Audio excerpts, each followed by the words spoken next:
Hi there. I don't make videos often. I'm not really a name in the scene or anything, but recently, as I've been playing Rampage and as I've been playing Path of Exile, I've gotten a few people to comment on my build, asking what is the build, how does it work, and sometimes asking for passive trees, which I find very flattering. But I decided to make a video because I do think this is a kind of a unique build. It's not a build you see often, because the synergies aren't really obvious, and quite frankly, some of the items it has to use appear kind of, well, shit.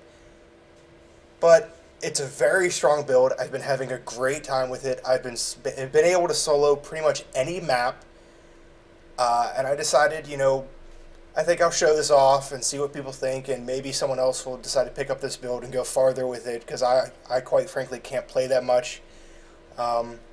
So to start off, I'm going to describe the basic idea of the build. The idea of the build is it's a cast on critical build, but this isn't a normal cast on critical build. This isn't the one that fills the screen with fireballs and Arctic breaths and drops your FPS down to 2 or 3 and makes your computer shit itself. That was one of the main reasons I picked up this build, is because I wanted to play a cast on crit build, but I was so sick of these lag builds that, quite frankly, are pretty ineffective because of the way support gems work in this game. So I decided I'm going to use Cold Snap. Now, Cold Snap's a very interesting spell. It's one of the few spells in the game that has a hard-coded cooldown. It has a cooldown of 4 seconds, and the only way to bypass this cooldown is to use a power charge. Now, the only other spell that is similar to this is Flicker Strike, and I've done Flicker Strike's build in the past, and they're a blast. So that's why I decided, you know what, I'm going to go to the other side of the aisle. I'm going to look at Cold Snap. Now, I tie Cold Snap in with Cast on Critical Strike, obviously. Tornado Shot is the delivery system. Arc, simply because, well, I'm using a Wind Ripper. Why wouldn't I throw some electricity damage in there? And finally, Greater Multiple Projectiles. Now, originally I was talking about how cast on crit builds are all about throwing out 100 fireballs, 100 Arctic breaths, multiple projectiles at once. And I feel that that is very ineffective because of the way multiple projectiles works. Simply put, you split your projectiles into 4 additional projectiles, but that reduces your damage by 50%.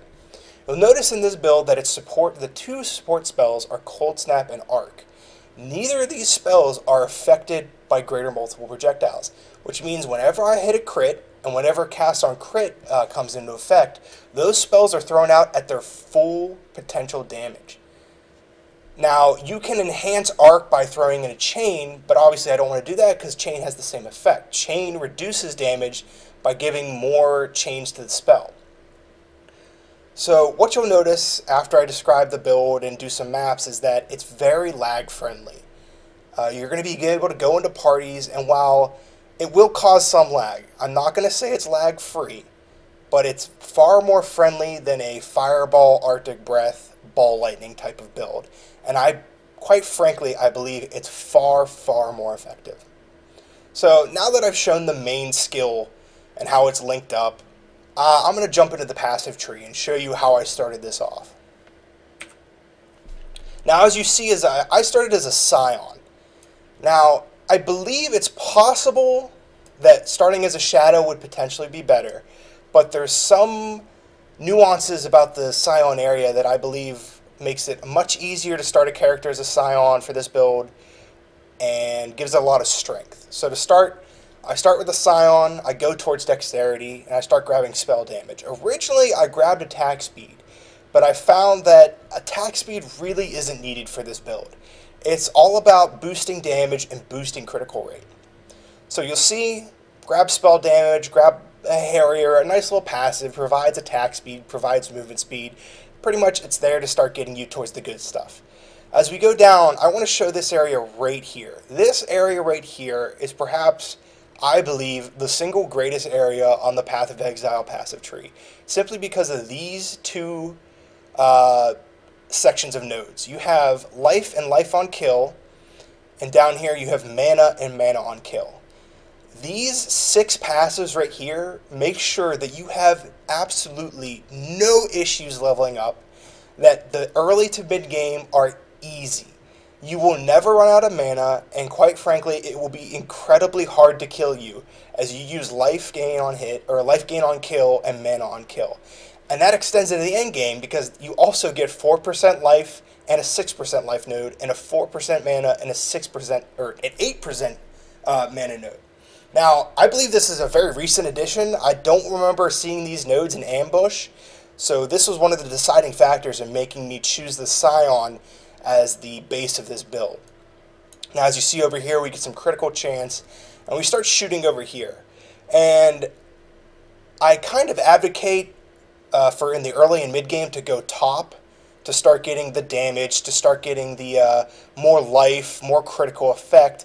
But if you feel comfortable with your gear, you can shoot over, grab acrobatics, grab all the dodge nodes, grab phase acrobatics, because as you can tell, this is an evasion-based build.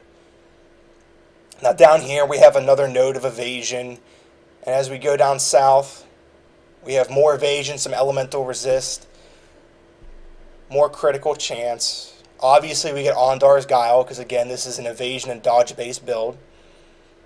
And we get some more bow critical chance right here.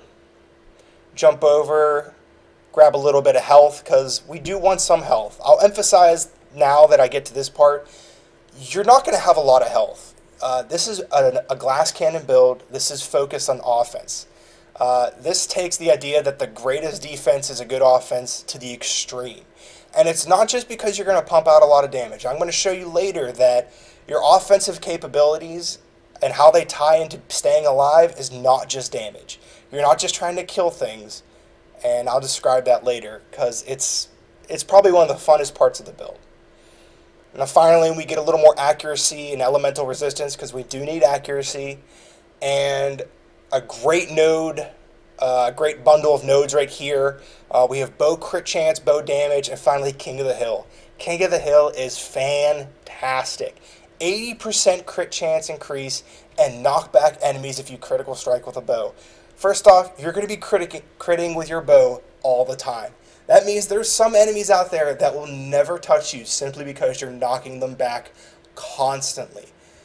Any kind of boss that leaps is going to be pissed at you because they're going to leap in midair and you're just going to knock them away. They're never going to get to you and you're going to blow them out of the water. So now we're going to go back north.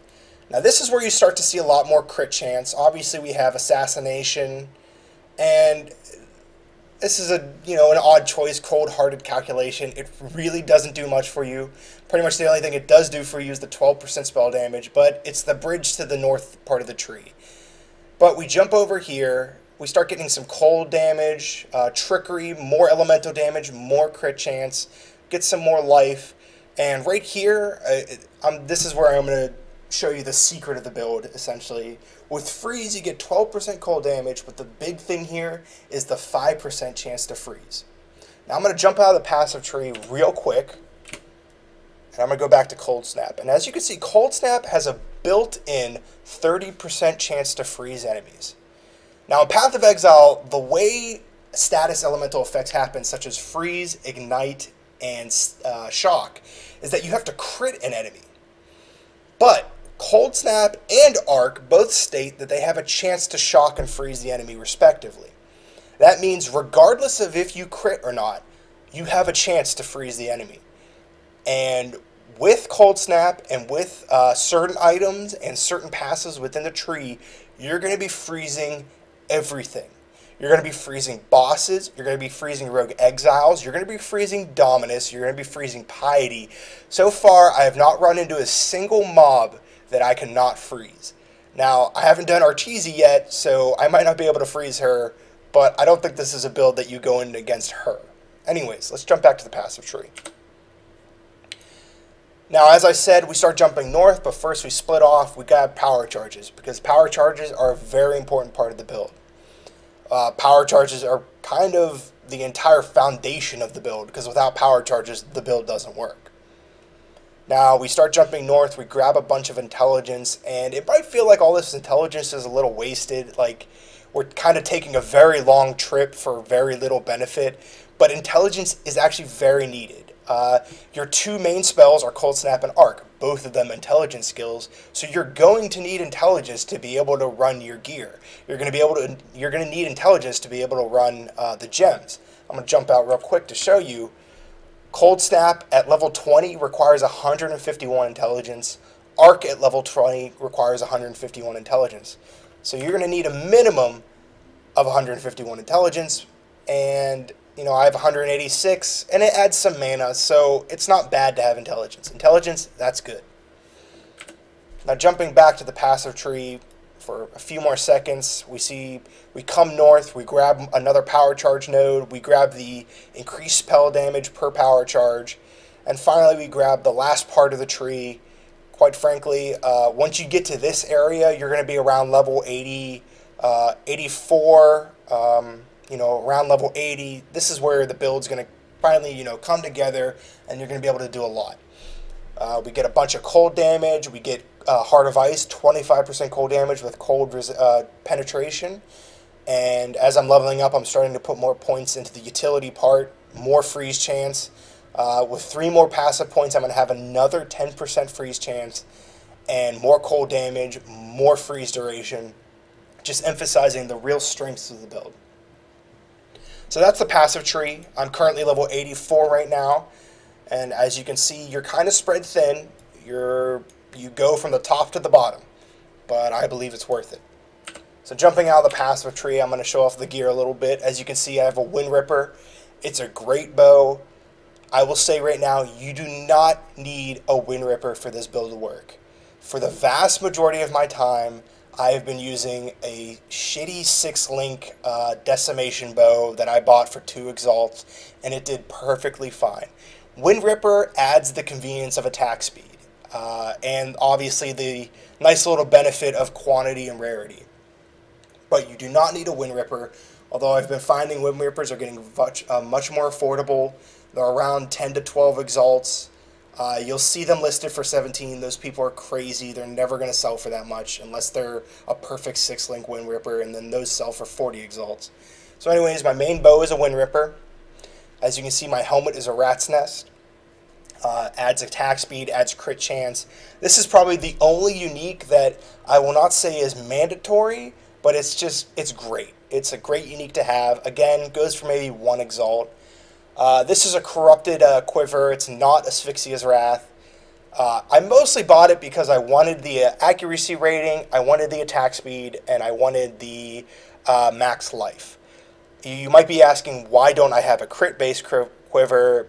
And that's simply because Wind Ripper has such a high base crit chance that you really don't need that many crit-based items. As you can see in my build, the only crit-based item I have is Rat's Nest. All the other crit comes from the passive tree and power charges. So here are my jewelry, an Onyx amulet, nothing really special. I got this for 4 chaos. Prismatic ring. Mostly my rings deal with covering up my resistance holes. Again, I think I maybe spent 5 chaos in each ring. This is a Vol's Protector. It's not what the art thinks it is. I just used a microtransaction to change the skin because I like the look of it. But along with power charges, Vol's Protector is the foundation of the build. This is how the build works. This is how you get around the Cold Snap cooldown. You gain a power charge for each enemy you hit with a critical strike. Pretty much means you will be at max power charges all the time.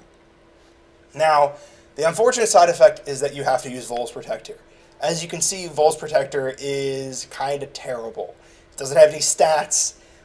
It doesn't even have the defensive stats that you want, evasion, and it reduces your mana by 50%. Quite frankly, it's the worst item in the game, I believe. But it's the foundation of the build, and despite the kind of crippling appearance of being crippled by having to dedicate your chest piece to a Vol's Protector, the build still works. Now I'm going to jump to my boots. I have our cheesy Steps, Slink boots. They're a great item. I feel they're not mandatory, but having the 14% dodge chance for spells, the 30% move speed, and the 60 life is just an easy item choice. You don't need to go hunting for rare boots that could be multiple chaos. You can usually pick these up for a few chaos, at least in a rampage. Jumping over to my belt, we have Doriani's Invitation, a cold version, obviously. This gives you another 10% chance to freeze during your flask effects, which means whenever you're using your Quicksilver or your Jade Flask or a Diamond Flask, you're going to be getting that 10% chance to freeze. And as you'll see with my flasks, pretty much all of them except for the Diamond Flask are Surgeon Flasks, allowing me to get charges back whenever I crit. So those things are always going to be full, which is a really nice bonus of a cast on crit build, is that you're able to use those Surgeon Flasks. Finally, my gloves. Originally, I used Maligaro's gloves, but as I stated, you don't need that crit chance. You really don't need that crit multiplier. So having gloves that give you life, give you cold resist, and give you some attack speed, I believe is far better than dedicating your glove slot to Maligaro's that just focuses on damage. So as you can see, that's my gear. It's not that expensive. Obviously, the most expensive item is the Wind Ripper. Everything else I think can be had for, at most, maybe 4 exalts, depending on how much Doriani's are going for, depending on how much Rat's Nests are going for. But everything else is pretty damn cheap. So with that, with explaining my gear, with explaining the passive tree, I have to explain my skill gems. I completely forgot about that. To start with my bow, obviously you saw Cold Snap, linked to Cast on Crit, linked to Tornado Shot, linked to Arc, linked to Greater Multiple Projectiles. Now, Tornado Shot, I believe, is the best possible delivery system for Cast on Crit. I think it's better than Barrage. I think it's better than Lightning Arrow. Nothing comes close to Tornado Shot simply because it has the most possible projectiles that you can put out without diluting the damage too much. With a Greater Multiple Projectile plus a Tornado Shot, you're firing 5 main shots, and those 5 main shots break out into 3 shots each, giving you a total of 15 arrows. 15 separate arrows that can all crit, that can all trigger Arc, that can all trigger Cold Snap, that can generate power charges for you. Let me take a moment, drink some water. So I believe Tornado Shot is the best delivery system for Cast on Crit. It also has the benefit of having Pierce on the main attack so that you can fire it into the middle of a group, you can fire it around corners, you can fire it through doorways, and you don't have to worry about your critical spells hitting the wall. The nice bonus of Cold Snap is that if you hit an enemy that is obscured by terrain or somewhat, Cold Snap really doesn't care. Cold Snap's going to hit them no matter what. Unlike, Fireball or Arctic Breath, which is going to shoot out in the enemy's general direction and then come in contact with the wall and do nothing. So let's jump over to my Rat's Nest. I have pretty much, this is where I keep some leveling up gems, another Cast on Crit, increased duration. The only thing I use in the Rat's Nest is Vol's Grace, because Vol's Grace is really nice, probably one of the best defensive Vol skills in the game. Getting a 28% dodge chance, 28% dodge spell chance is fantastic. Before I made this video, I was using Purity of Elements to kind of cover up my resistance holes, but I found that with gear, I was finally able to cover them up with just the gear, and I switched over to Grace. In Vol's Protector, I kind of had the standard Cast with Damage Taken, Enduring Cry, Immortal Call, and Feeble. With my boots, again, I'm not utilizing them to their full potential. I have Grace, which I mentioned earlier. I have Frostbite, which is going to be my main curse, reduced mana. And with my gloves, I think a nice little bonus here is Herald of Ice, a new skill released with Rampage.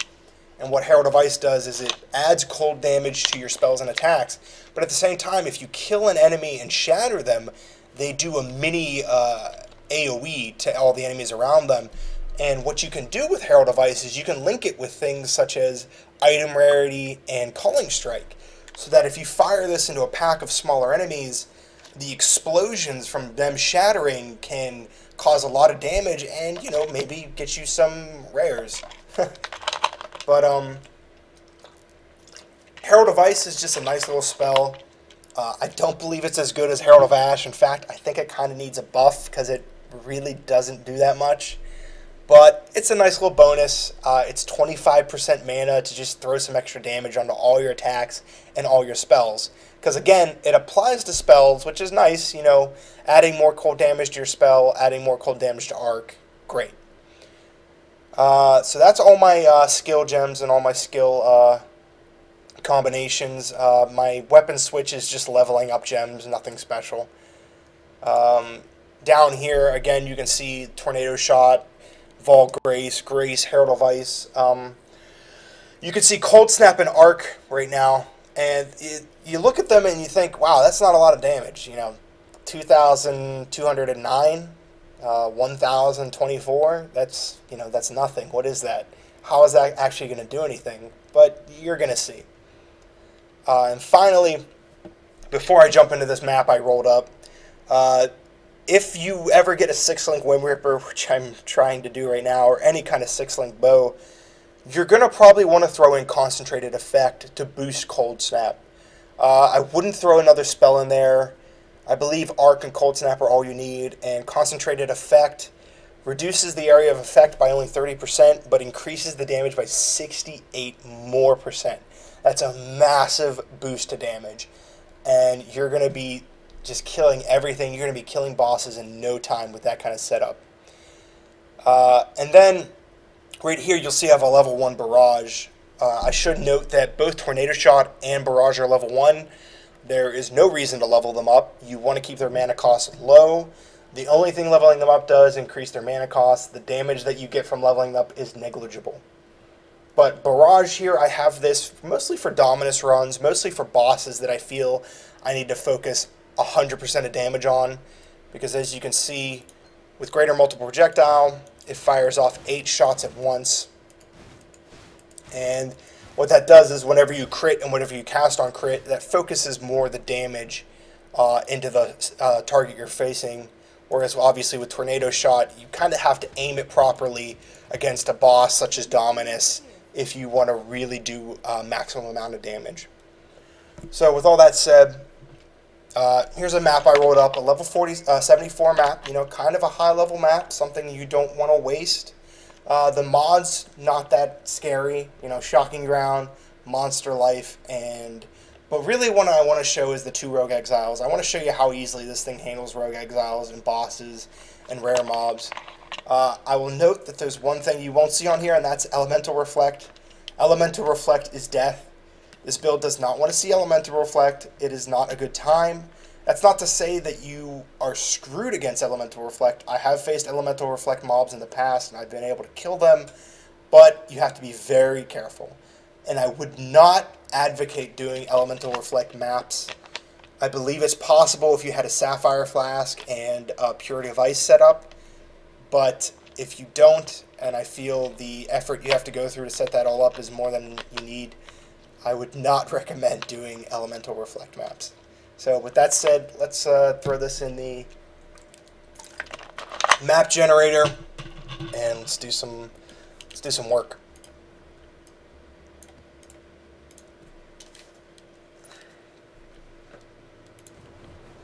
Now, as you see, the 2 auras I have, although Herald of Ice is an aura, are Grace and Herald of Ice.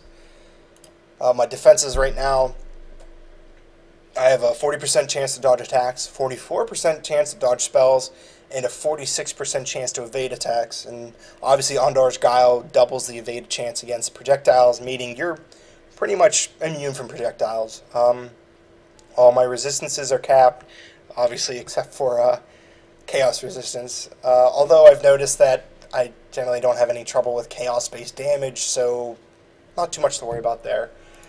I would show you my offense, but again, there's not that much to see. You're not going to see big damage numbers. The only things to highlight here are the chance to hit. I have around 90% accuracy. And finally, the crit chance. You know, it starts at 67.8, but let's go blow some mobs up. Let's see here. There we are. as we see. Kill things very easily. And with a full power charges, we get to 95% chance. So with full power charges, you're at max crit chance. And I want to point out, let's say I take off my rat's nest. That drops it to 91.3, and I'm not even at max power charges right now. So you have a lot of room to work with your items. But let's jump in. Let's do some... Now there's some mobs, obviously, that are going to resist you. They don't really care about your cold snap. These necromancers are a prime example. They all seem to have some kind of resistance to cold innately. But as you can see, minor mobs like this, killing them in one hit. Even this rare mob, dead. No effort involved. I also want to note that, as you can see, I'm pretty liberal with my potions. Again, this is a cast on crit build. Most of your potions are going to be at max charges. The only ones that aren't is going to be the diamond flask. Now, as you can see, if anything's left over from a single attack, usually they're frozen for a decent bit. Here we have some physical reflect, but we're pretty much all elemental damage, so we don't care about that. Oh, here we go. We have a Rogue Exile, so let's do some work against her. We definitely want to be a little careful. She has, what's it called? Oh, let's blow her up. As you can see, she's frozen. She can't do anything. She's screwed. Oh, and she's dead. So, sorry. Now, obviously, I have to run because there's a poison arrow and I don't want to take chaos damage, but that is pretty much what happens to all Rogue Exiles. They get frozen. They generally can't do much. I've yet to meet a Rogue Exile that I can't freeze. I've faced off against Magnus. I've faced off against Igna. I faced off against the summoning bitch who has explosive summons and should not be in the game because she's broken as shit. But Rogue Exile is generally not afraid of them.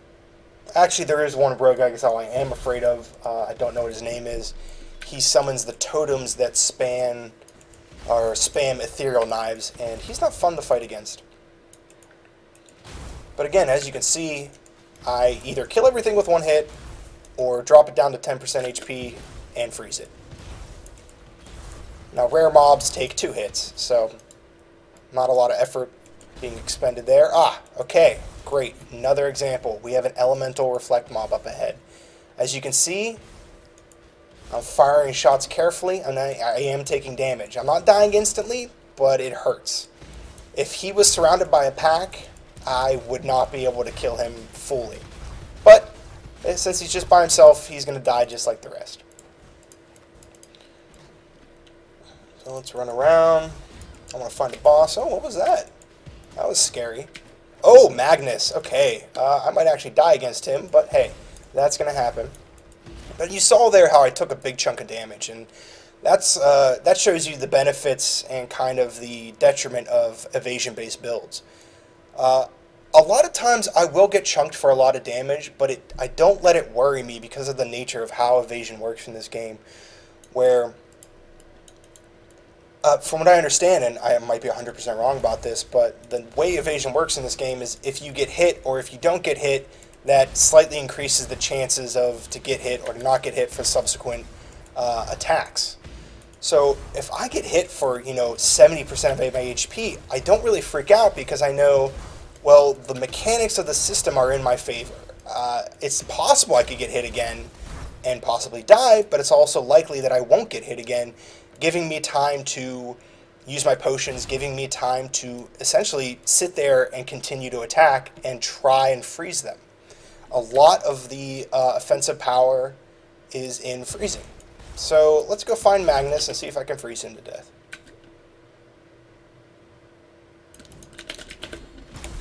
There we go. Hi Magnus, how you doing? You're dead. Now, I know a lot of people who are terrified of Magnus, but as you saw, I dealt with him handily. I ran in, and I froze him, and he promptly died. That's, again, what happens with most things. Now, another benefit you can see is how far out Cold Snap reaches. Cold Snap pretty much will hit anything on the screen, and quite often will hit things off the screen. I'm firing my tornado shot down that hallway right now, and I guarantee you Cold Snap is killing stuff. Now, abilities like Fireball, Arctic Breath, they don't really work like that. Oh, we have another Elemental Reflect mob. Let's see. Wow. I don't know if I'm going to be able to kill him because of the combination of allies can't die, and I'm going to jump over, turn off Ventrilo real quick. The combination of allies can't die and Elemental Reflect means that I can't remove all those mobs, but we're going to try. Take some time. Ah, see, that hurts. I'm not going to mess with that. But again, you see that this build isn't foolproof. It does have weaknesses. I'm not going to deny that at all. Elemental Reflect is something you have to be careful with. So, oh, hey, the boss. Okay. Let's see if I can freeze the boss. Yep, he's frozen. Hey, boss, how you doing? Now, he wants to try and get near me right now, but he can't because of the combination of knockback and frozen. There's a lot of bosses like this. If it's a melee-based boss, they have no hope. If it's a melee-based boss, you mostly defeat them through freezing and knockback and raw damage. If it's a range-based boss, you beat them through freezing them. But as you can see, that is how I dealt with the boss. That took maybe 5 seconds. That was nothing. This is a level 74 map. Again, not many defensive bonuses to this map, but 30% more life, or I'm sorry, 28% more life. I have gone in maps where they've had cold resistance, and I've had maybe no problem at all. It does increase some of the clear time a little bit, but not much. I'm going to go over here and try and kill this Elemental Reflect, and we'll call it a day. Hey, look at that. You just gotta be careful. Whenever you're dealing with Elemental Reflect, you can't spam your abilities. You can't fire off 20 tornado shots into a pack, because you'll die. But if you fire off 1, 2, 3 shot, trying to kill his friends one at a time, that way you're going to be able to deal with Elemental Reflect. So that's my build. I've cleared maybe more than half the map in a minuscule amount of time with little effort. A few scares. You know, seeing Magnus is never fun, but you saw how fast he died. You tell me if that's not effective. And that's my build. It's a Cold Snap cast on crit based build with a little bit of arc thrown in, but definitely not necessary. It's pretty cheap, I believe, and it's really fun. And, you know, I kind of want to show off. I wish this was a more lighted area so I could show off the microtransaction. As you can see, the grasping hands of Cold Grasp jump up and kill my enemies. But that's it. I'm generally on Reddit. I am online quite often. My name, or my character name, is East Wind Rises. Feel free at any time to come to me with questions. If you need any help with a build or such, I'm always willing to help. I'm always up for Dominus runs, and if you want to give me free stuff, I will take that as well. Thanks for taking the time to listen to this. Hope you enjoyed it. I hope if you tried the build, it's as successful for you as me. For final part, I imagine some people will ask if this is hardcore viable. Well, no, it's not hardcore viable. I'd probably say 300 of those deaths are from me just dicking around level 80 and trying to farm currency, mostly doing maps as fast as possible without any worry about experience, but a few of those deaths have been pretty legitimate. I would not recommend this for hardcore. I don't believe it has the defensive capabilities to hold up in a hardcore environment, especially with how hard it can be sometimes to spot Elemental Reflect. So yeah, I wouldn't do this in hardcore, but it's damn fun in softcore. Catch you guys later. Have fun. Keep on killing those monsters.